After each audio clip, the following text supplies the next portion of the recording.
Yeah, hi. Hello, everybody. How are you guys? Good, sir. We are How good, about you? sir. I'm also fine. I'm also good. Yeah, so let's get started. Yes, sir.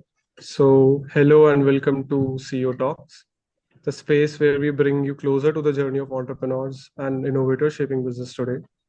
To all our listeners, thank you for tuning in. Today, we are incredibly excited to have with us Mr. Sheikh Yamin, CEO and co founder of Curve Electric.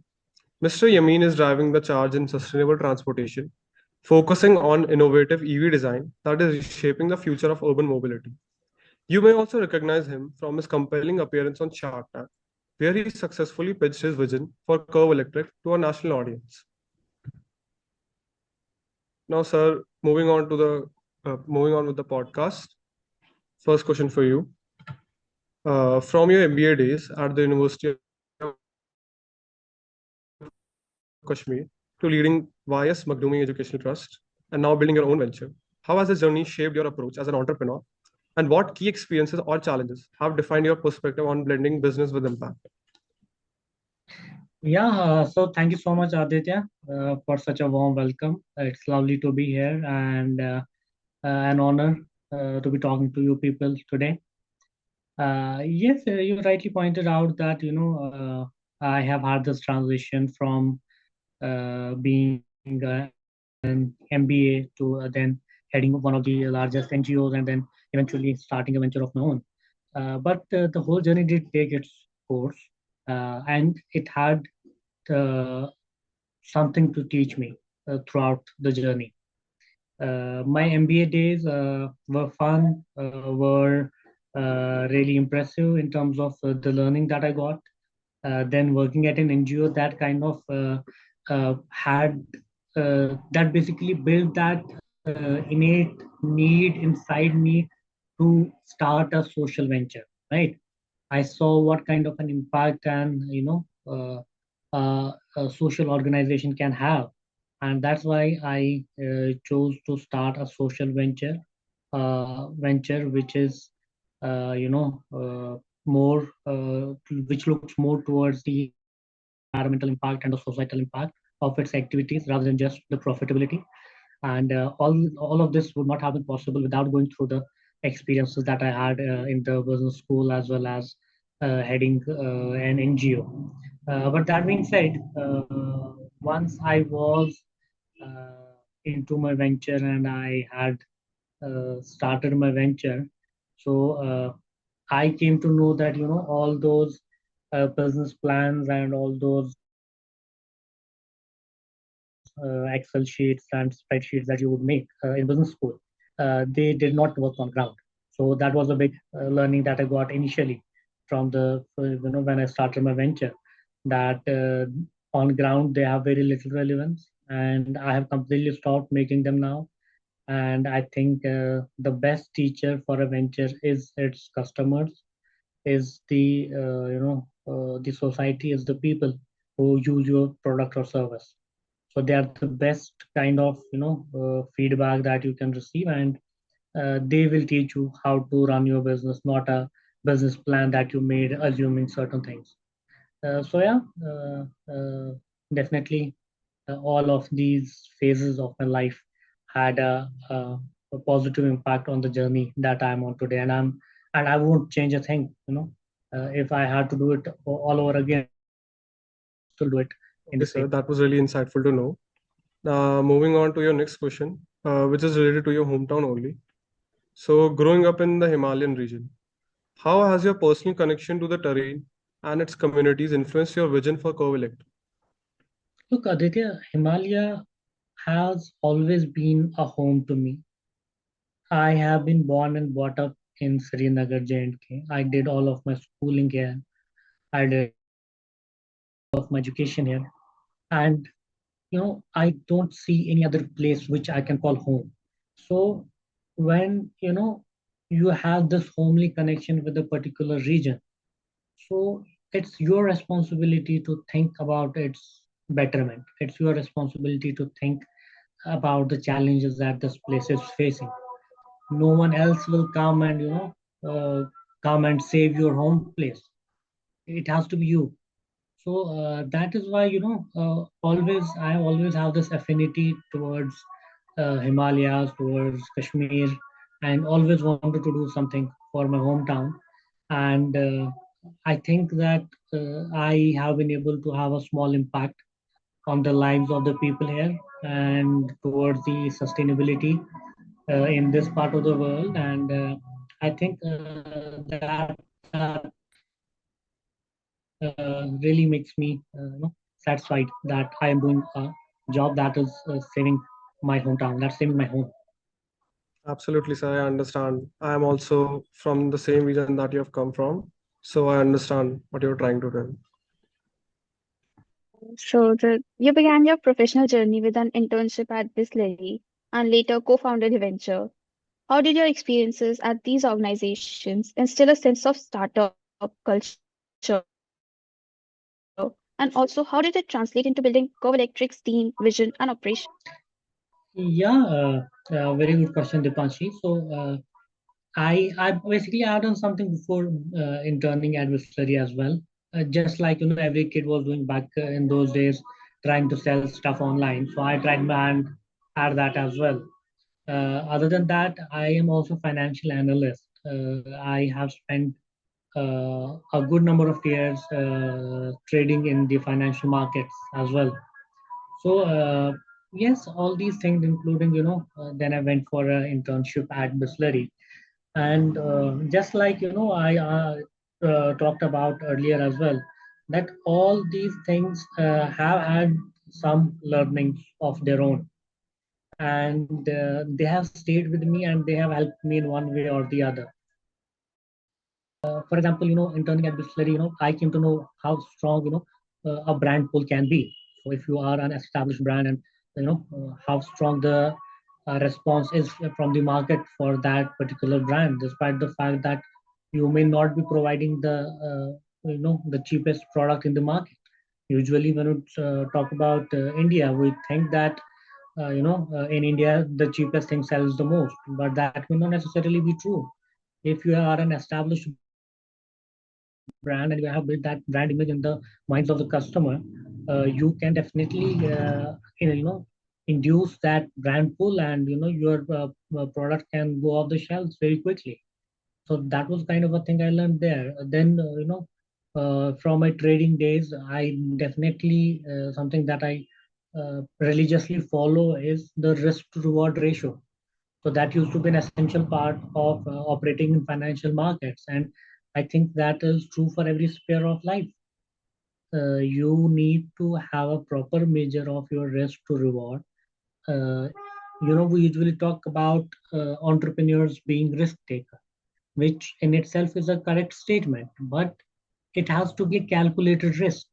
So there is no point of taking a risk where your reward is not substantially higher, right? So you have to make sure that you take risks which come with higher rewards, even if less likely to happen. But if they have sufficient reward at the end, that's a risk worth taking. So just like these things, everything had something to teach me, had something to offer to me, and I keep all of these things in mind, and that is how eventually Curve Electric was born, and I'm applying all these learnings in Curve Electric, and this has saved us substantial amounts of finances as well as time. It's true, finances and time you have said about. And along with that, you have also talked about the triple bottom line about the profits, people, and planet.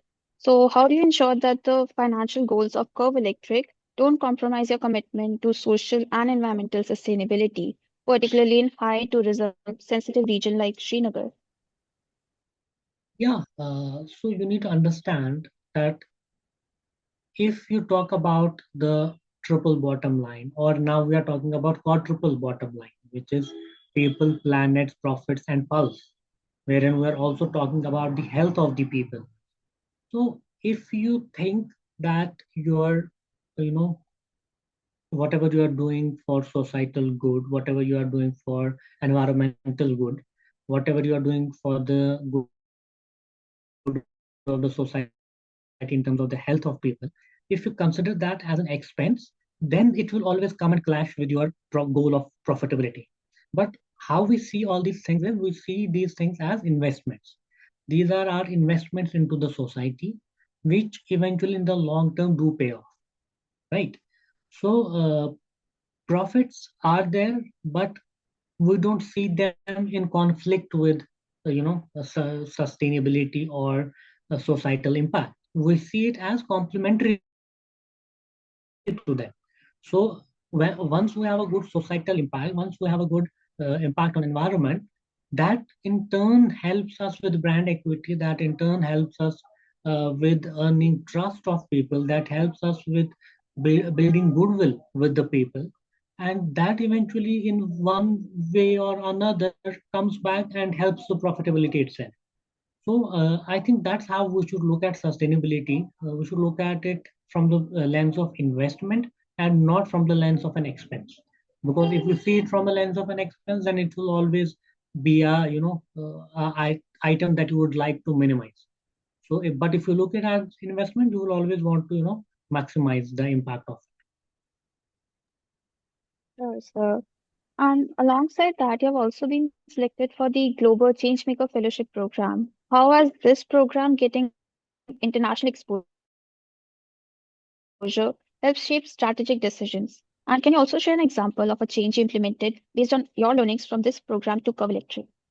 Yeah, Global Changemaker Fellowship, that was a very interesting program. It was a 3-month program, and I think it has had a really positive impact on my journey so far, because I was able to kind of interact with other change makers, not just from India but throughout the world. I got to know about the problems they are facing. I got to know how they are navigating those problems, how they're solving those problems. So yeah, I think that particular program had a very positive impact, and I was lucky enough to be chosen for that. I think they had quite a huge number of applications, and they just had to choose some 30 odd fellows.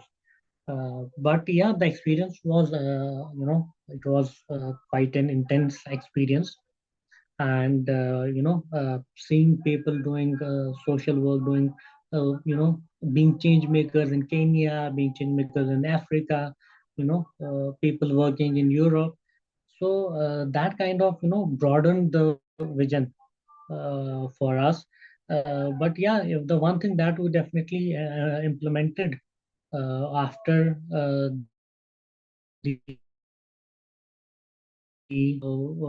we were discussing about how to effectively know what the customer wants. So we discussed about some customer surveys and customer feedbacks, and that we immediately implemented in Curve Electric. We started taking customer feedback in the shape of a form, and that form had some relevant questions, and that had some questions that I have heard and I had seen other people implement in their ventures. So I use them in our forms as well. And it had more open-ended questions. Usually, when we talk about a form or a questionnaire to a customer, we want it to be close-ended and give them a give them 4 options and let them choose one among them. But it's not always that clear. Sometimes you need to hear to a customer and you need to hear in detail. So yeah, that was an important learning that I took from that program. Great, sir. Wow, sir, that was very insightful. Sir, I was fascinated about you coming to the Shark Tank and presenting Curve Electric at Shark Tank. So I wanted to ask, how did stepping into the Shark Tank spotlight for the first time shape your journey? And what defining moments from that experience continue to fuel your drive to take Curve Electric to new heights?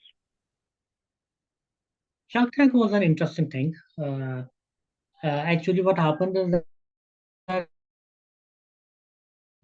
just before going to Shark Tank, we had raised our first round, and we were more chill and comfortable going into the Shark Tank stage. And yeah, it was a really fun experience. We went there, we spent some days there. We got to meet another participants. That was nice. Then eventually we got to go inside the tank, and our pitch lasted for somewhat around 2 hours. But obviously they eventually trim it down and telecast somewhere around 15 to 20 minutes. But our pitch lasted for 2 hours, and we received a lot of positive feedback from the sharks. The sharks loved the idea, and they were really positive about what we were doing, and pretty much surprised as well. And we really had a nice time being there. Most of the people would say they were nervous, but we were not. We were pretty much enjoying the whole journey, and it really meant a lot for us coming from Kashmir to be on a national stage where you have an audience of 5 million or more. So it was lovely being there. Loved every part of it. Uh, got a lot of learnings from the sharks, which we eventually did implement in our venture, and we are still that it was a game changer for our startup, because we were spotted on the national map, and we got national recognition, and pan India people started noticing us, and we started getting collaboration requests and everything left, right, and center. So all of this has been possible because of Shark Tank, and for that we are really thankful. Glad to see the Shark Tank pitch. Beyond Simla and Mussoorie, which are the 5 to 7 specific Himalayan cities are on the current expansion roadmap for 2025 to 26? What is the biggest logistical challenge you anticipate in these new mountain towns compared to Srinagar? So we are looking to expand in Himalayan states. We are looking to expand in Dehradun. We are looking to expand in Shillong, other northeastern places as well. Other than that, we are trying to expand to other major cities in J&K itself.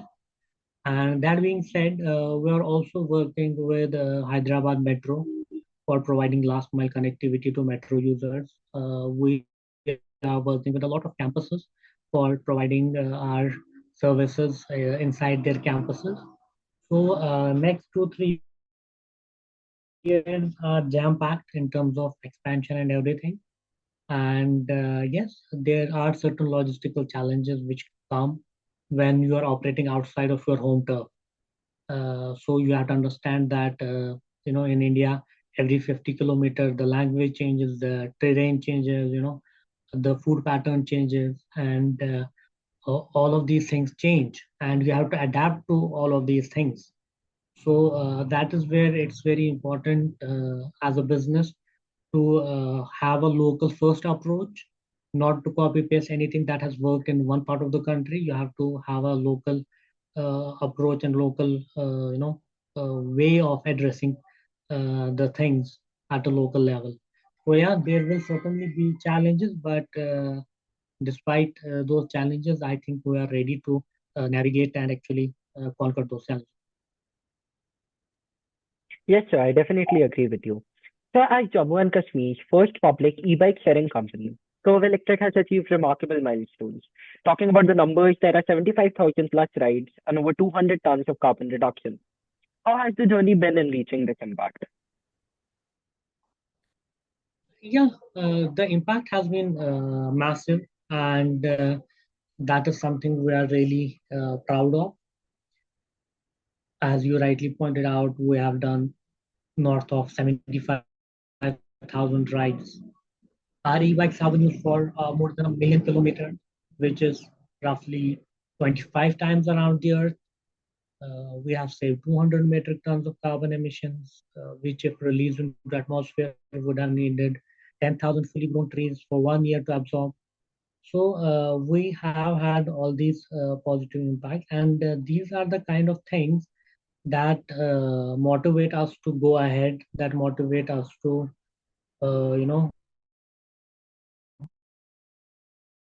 wake up and go ahead and keep going on, because startups are not an easy journey. They are a very tough journey.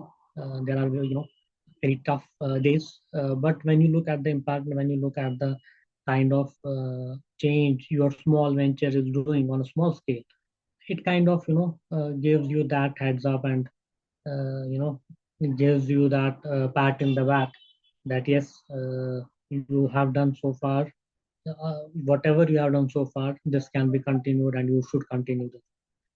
So yeah, these have been an important milestones, and being a social organization, we do track these these metrics very precisely.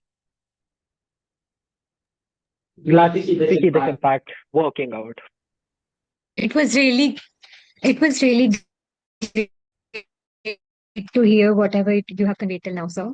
Now, I would like to ask you that when you think about the road ahead, what kind of impact do you hope Curve Electric will create for the region, for India, and for the larger future of mobility?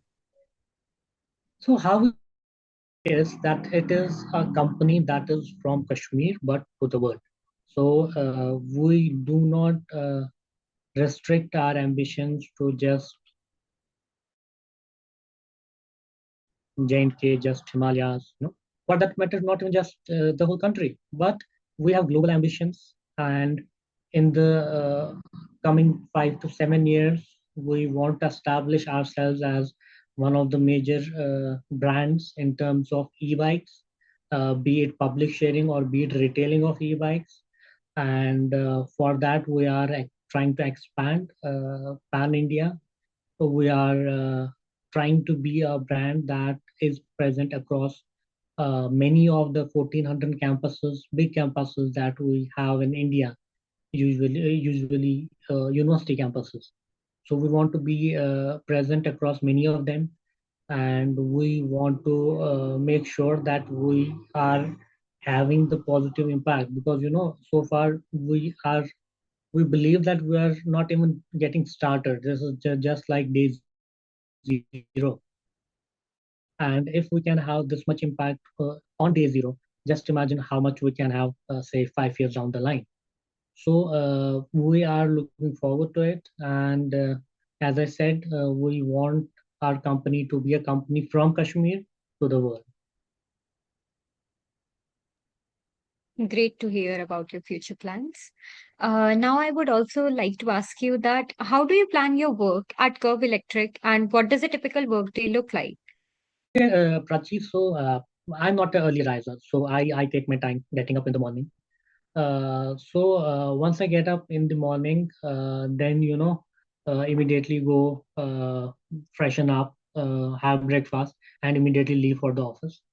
And once I'm in the office, so I try to utilize the first half of my day for essential tasks that I usually have. I have a diary basically in which I write down all the tasks that I have to do.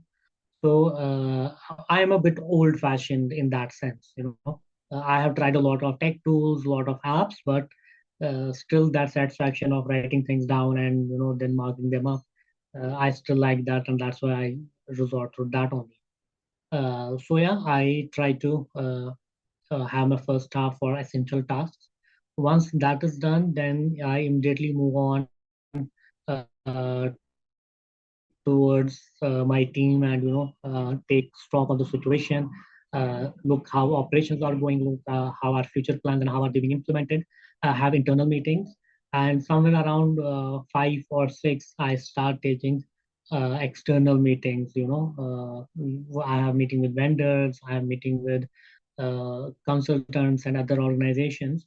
So yeah, typically that goes all the way up to 9, and then I wrap up my day and try to journal what I did throughout the day, and what's next for the next day in next 30 odd minutes, and I leave for home somewhere around 9:30 or 9:45.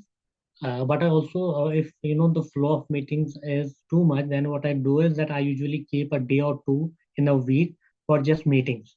So from morning to the evening, I just schedule the meetings for those 1 or 2 days, and save the rest of my week for other productive work. Because let's face it, many meetings don't yield anything. So that's why I kind of try to minimize the time spent on meetings and try to do the actual work.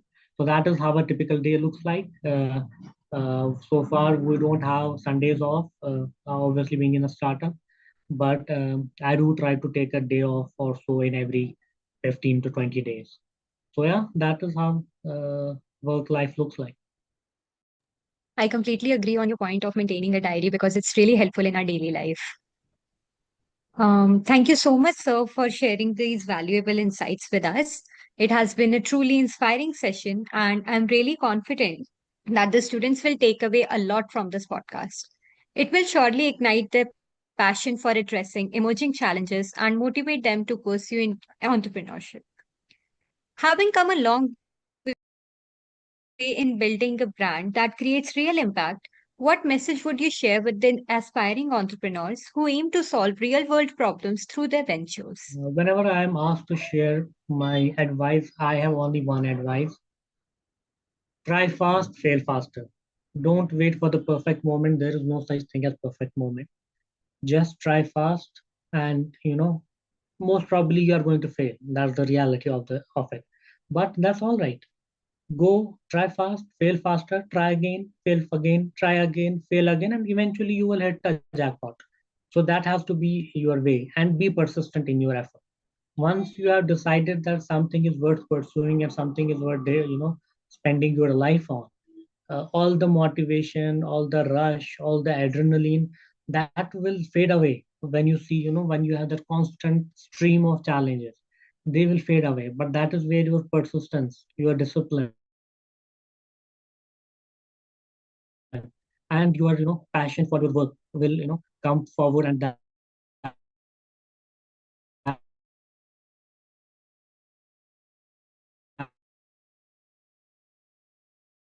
is going to go through this path.